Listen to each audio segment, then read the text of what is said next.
You guys, so welcome back to the YouTube channel. Very different video today. I don't usually do news reports or like talking on any of this stuff on this YouTube channel, but there's some pretty big news that just dropped today that I read about mountain biking, enduro and downhill and cross country. That is probably one of the biggest bits of news that we've all heard like in the last few years, especially if you're into racing. There's been big changes and switch ups between the EWS and them having a new name now, to them being taken over, so it's no longer now being run by Red Bull, it's now Discovery and Warner Brothers. I think we're all like kind of waiting for some big news to drop, and today is like that big day. So the UCI and Warner Brothers Discovery have announced that from 2023, Enduro and e-Enduro will be added to the World Cup calendar, and there will be a semi-final event at the Downhill World Cups. This is what this video is about basically. I've just read through the press releases on a few different media sites, and I thought it'd be cool just to like break things down, talk about a few different points in each of these press releases, look at where things could actually go. I'm obviously just speculating here, so it's a very exciting time. I think things have been switched up in the past year or so, and I think for the next 7 years, I think it is, or 2030 at least, we're going to see a massive change in how racing is broadcast and how events are run across cross-country, enduro, e-enduro and downhill. So first of all, the name change for EWS. It looks like next year the EWS is being given UCI World Cup status, and they're now becoming known as the UCI Mountain Bike Enduro World Cup, or the EDR. So it's not EWS anymore, it's EDR. This is a quote here you can see from the president of the UCI. The UCI Mountain Bike World Cup has been delighting athletes and fans for more than 30 years, with multiple rounds being held worldwide throughout the season. I'm thrilled that this international series will also include enduro, e-enduro and cross-country marathon from 2023. These formats will add a new dimension to the reinvigorated series that is taking the mountain bike discipline to even greater heights. So I guess that kind of means potentially we're going to have all these events at like one location in some instances. I know that's not going to be the case at every single race for every single discipline, but the way I read that, you're going to go to a race at a weekend and there's going to be downhill races, or a downhill race, there's going to be enduro, e-enduro, cross country. So from a perspective standpoint, or somebody who's coming to watch, that's going to be amazing. It's going to give that person such a lot more exposure to all these different disciplines in sports, and it's just going to be an all-around better experience for, I think, racers and spectators and basically everyone involved. David then goes on to say here that the spectacular downhill racing will benefit from greater exposure that will enchant existing fans and attract new audiences. I cannot wait to witness the new extended UCI Mountain Bike World Cup in 2023. That's kind of like just expanding on what I just said. The sport is going to get even more exposure. There's more and more people from different pockets of industries and audiences that will be able to watch all the different disciplines of racing, and that also means that racers are going to get that exposure as well. I'm hoping that this kind of like works both ways. So obviously it'll grow mountain biking as a whole, also hoping that the racers involved at these events get compensated as well.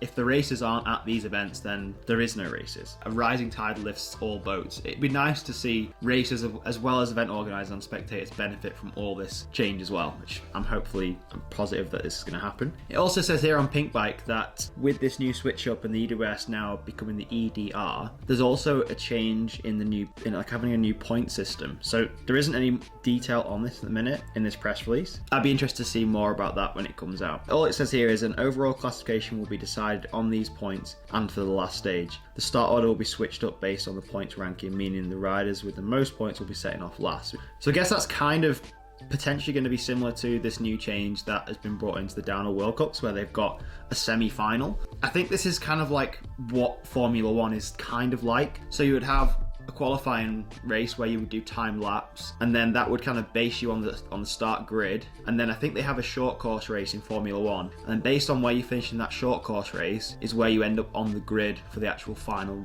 race. Again, this is just speculation. I think that is implying what this is going to mean for this as well, especially the Downhill World Cup. So they've just introduced this semi-finals. Also included in the UCI and WBD's announcements is a new format and some long-awaited inclusion for the Downhill World Cup. So I think a lot of people were waiting for news on what was actually going to happen next year, because up until now nobody's really known what the schedule is, and I don't actually think the locations of the venues have been released for Downhill World Cups yet, so I think there's still a lot of people in the dark. The biggest change will be the addition of the semi-finals set between qualification and finals, with the top 60 elite men and top 15 elite women from qualifying. Semi-finals will be broadcasted, and the press release says this will mean riders outside of the top 30 men and top 10 women will get broadcast time. From the semi-finals, the top 30 elite men and top 10 elite women will move to the finals to get another shot on track and each of the 40 runs will be shown in their entirety live. So that's kind of a big change. Because up until now, since Red Bull was broadcasting all this stuff, it was very much focused on the top percentage of riders. So you would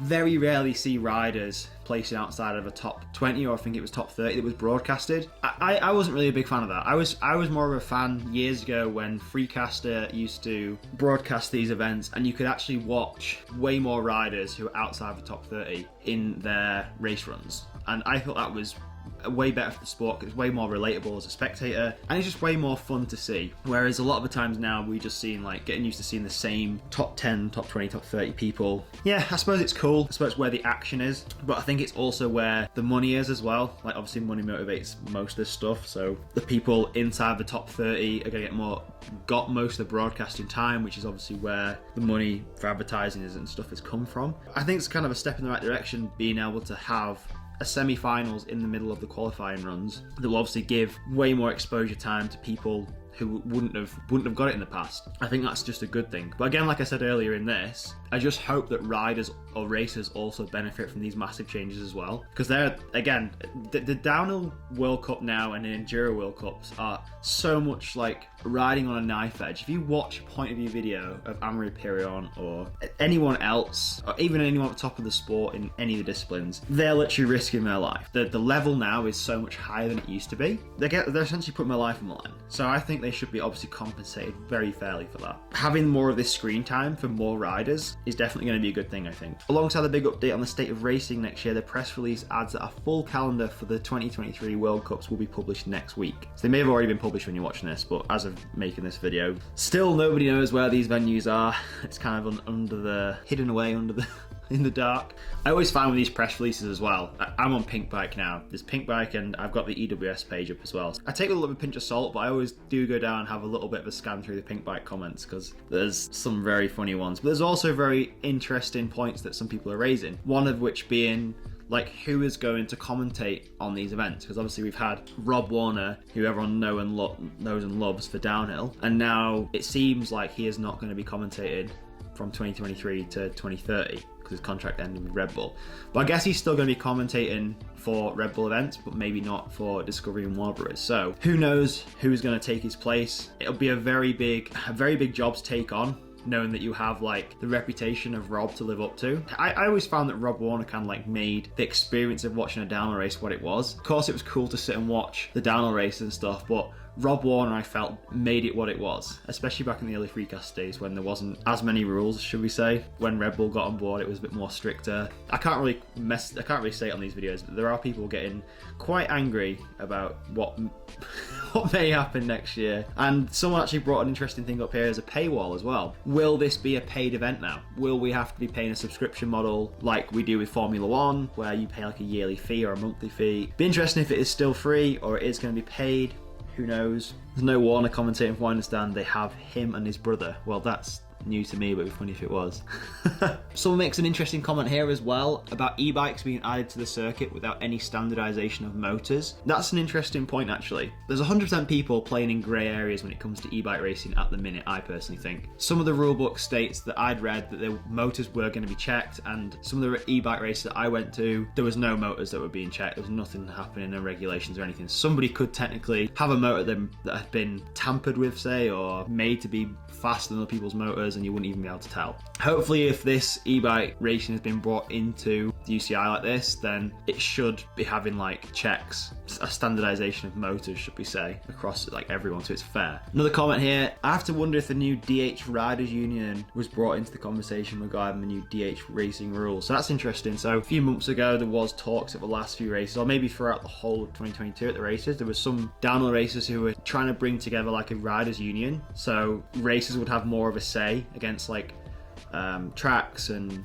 rules and things like that. I don't really know the specifics on that, but I think that would be interesting to hear more about. So it's an overall exciting time for mountain biking, I would say. It's a very interesting time, because I think this is probably one of the biggest changes that has been seen for like racing, especially enduro, e-biking and downhill, as well as cross country as well. It will be interesting to see how this plays out, how the venues will be chosen, and whether or not we're going to see all the disciplines of mountain biking competing at one single venue at location. So we might go to Leogang in Austria, say, and have a downhill race, an enduro race, an e-bike race, a cross country race. I think it'd be really cool. It'd be really, really cool to see. Having said that as well, it'll also mean that if every single event goes that way, we're going to be very limited as to which locations we go to, because obviously you can't have a downhill race at some locations we've raced at in the past for enduro racing, which is why I got into the sport of racing enduro, because at the places that we were first going to years ago, literally traveling the world to places that had never really been raced on before.